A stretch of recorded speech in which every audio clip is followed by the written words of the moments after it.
অপবিশ্বাস বলেন, আমরা যে সামাজিক যোগাযোগ মাধ্যমে এত চর্চায় থাকি, বুবলি কি করছেন, অপবিশ্বাস কি করছেন, বুবলি কি খাচ্ছেন, অপবিশ্বাস কি খাচ্ছেন, সবকিছুরই কৃতিত্ব একজনেরই। সে হচ্ছে মেগাস্টার শাকিব খান।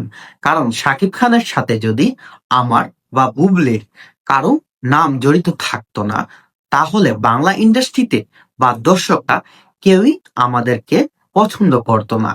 কারণ শাকিব খানের দ্বারাই আমরা সিনেমা জগতে জায়গা পেয়েছি। শাকিব খানের দ্বারাই আমরা এতটাই পরিচিতি পেয়েছি যে শাকিব খানের স্ত্রী হওয়া সত্ত্বেই সবাই আমাকে নিয়ে বা বুবলিকে নিয়ে সব সময় আলোচনায় থাকে। কারণ শাকিব খান যদি আমাদের সাথে নাম জড়াতে না পারতো, তাহলে আমরা যদি শাকিব খানের সাথে নাম না জড়াতো, তাহলে দর্শকরা বা মিডিয়ার কোনো মানুষই আমাদের কাছে ধারে কাছেই আসতো না। অনেক নায়িকাদের মতো আমরাও সিনেমা ইন্ডাস্ট্রি থেকে বিলুপ্ত হয়ে যেতাম। দেখুন আমাদের এই যে অনেক নায়ক নায়িকারা আছে, তারা ইতিমধ্যে বাংলা ইন্ডাস্ট্রি থেকে অনেক দূরে সরে গেছে। যেমন আপনারা ধরুন শাবনূর, সে বাংলাদেশের ইতিহাসের সুন্দরতম একজন নায়িকা।